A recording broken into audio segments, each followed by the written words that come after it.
Hello and welcome back to the Data Privacy Lawyer. My name is Funmi Owolabi and I'm the principal attorney at the firm. Today's review, we're going to be looking at cookies. So I'm actually familiar with this brand. I actually have a product, some earphones sold by this organization. So not only does the cookie notice apply to me as a consumer because I have purchased their product, but it also applies to me as a visitor of their site. So we've got this pop-up. Okay, I'm just going to close this one. Without looking too much at this cookie notice, I've already identified something that I think could have some updates, given that this notice was updated 2 years ago. The second thing I was intrigued about is there was no banner associated with the collection of cookies that was presented. Let's click on this, your privacy choices. So I'm hoping that when we click on this, it'll be the cookie preference center that will allow me to opt out certain cookies being collected as I interact with the site. So let's click it. The button doesn't work. That's very interesting. That button does not work. If you choose to deactivate cookies, how? You may continue to use certain parts of the site, however, some useful features may not work anymore. Okay, let's go to this cookie management. Depending on your geographical location when you access the site, you may be asked whether you want to accept or reject all or certain cookies when you first access the site. So one of the reasons why when I do these reviews, I try not to click on these links prior to the review is because the cookie banner generally will appear the first time you access the site. Now, I've never been on this site before, and I was never presented with the opportunity to accept or reject all. Now, I'm a US resident. The obligations that businesses have, see, they talked about geography. If you've watched any of my audits in the past, I've talked a lot about geography too, because it's very influential from a data protection standpoint. Now, I was not presented with a banner when I first accessed the site. I'm a US resident and I have the opportunity to opt out of certain cookies. At this point, the information that we have is they've got all cookies, analytic cookies, and targeting cookies at a minimum that are being collected as a result of me interacting with this site. But I've not had the opportunity to opt out of these. I've not had the opportunity to accept or reject them. Now I'm going to scroll down again and see if this button works. I want to call something out. Look at this. As I hover over this section, there's something at the bottom right hand that says Bose.com legal cookie notice OneTrust pop-up. I don't have that pop-up, even as I click the button. So I wonder if it's because there is something that is blocking it or the button no longer works, but it's definitely a functionality that needs to be corrected because I have rights as it pertains to my data. Cookies are data and I'm interacting with this site, so I should have the opportunity to opt out. I'm not sure why the pop-up button's not working, but it should work. And the other comment I want to make about that is if this was in the European Union, now I don't know every single country in which this organization sells its products and services, which is why there's a lot of different gaps whenever I do these reviews. My role is education. I don't know everything about every organization, so I can only form opinions based on what they present on their website.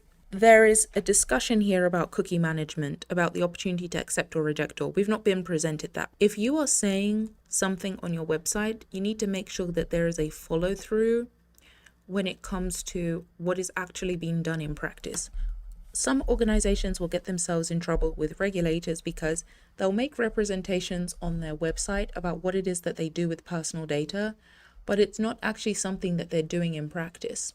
For example, sometimes an organization will say something like, we will fulfill any data subject access requests based on our obligations under the data protection laws.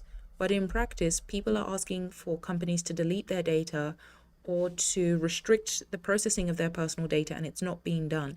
Any representation that's being made on the site is something that needs to also be done in practice, which is why I personally believe it's valuable for businesses at a minimum to consult a privacy lawyer to make sure that their practices align with the representations they make on their site. I also think that this channel is useful because sometimes people aren't clear on what a privacy lawyer actually does.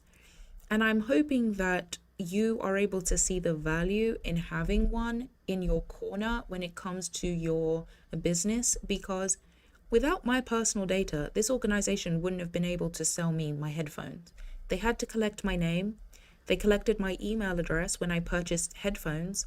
They also collected my home address in order to mail me those headphones. Without my personal data, they would not have been able to provide me a product and service. And in collecting and processing that information for the activity of selling me a product, there are responsibilities associated with this organization. Let's take a look at this. The cookies that we were not presented that are being collected on the site are strictly necessary cookies, functional cookies, analytical cookies, and targeting cookies and social media cookies. To manage these various types, please follow the instructions below under the section Cookie Management. So, okay. Please note that for clarity, the Cookie Preference Center does not manage websites for Bose Automotive. Okay, so they've limited the scope for the Preference Center. I don't have the Preference Center and I'm not able to access it. So maybe that's a glitch on the site and it's something that needs to be rectified. Contact information. If you wish to contact us or have questions about the use of our cookies on our site, please email us. You'll also find more general information about the types of information we collect about you and how we exercise your data privacy rights in the policy. I like the use of the glossary. I think this is really valuable. I've talked about this in several different cookie notices, but the audience generally for this privacy notice is not going to be privacy lawyers like myself. Generally, the audience are people that are buying the products of this organization. You can see here they sell headphones. I actually purchased one of their products. I have their headphones. So the people that are generally reading the notice are people that buy these. A business needs to be able to explain to those consumers what different terminology means if they're going to be placing it in their notices. Now, SDK is a very technical term, and I think there's a big appreciation for having it in the glossary.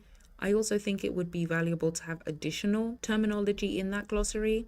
And I'm going to make a comment here that given that the last effective date for this cookie notice was October 31st, 2024, the question I would have for this organization is, has nothing changed about your site since this time? And is it reflected in your notice?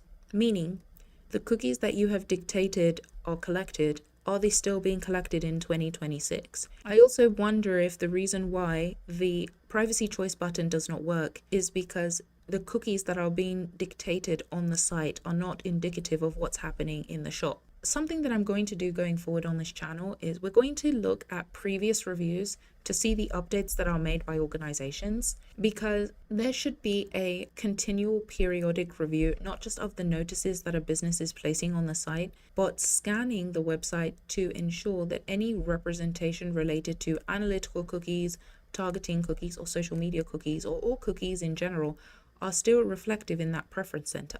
If changing this page, let's say for example, the headphone page is changed and there are certain pixels that are placed on this site that are able to track my usage of the site and they change, those should be reflected on this cookie notice. Are they truly the same? Yes or no? And running those scans yourself, there is definitely free tools businesses can use to run the scans themselves to identify which types of cookies are being run on the site. And that should be done at least on an annual basis. Now, I say annual very loosely because it depends on how much processing you do on your site. If you do a lot of processing, let's say, for example, you offer a portal to your users, you need to be reviewing it more frequently. That's really important. So I really hope you enjoyed this particular review. If you have any comments about anything that I've said, leave a comment below and I'll see you in another review.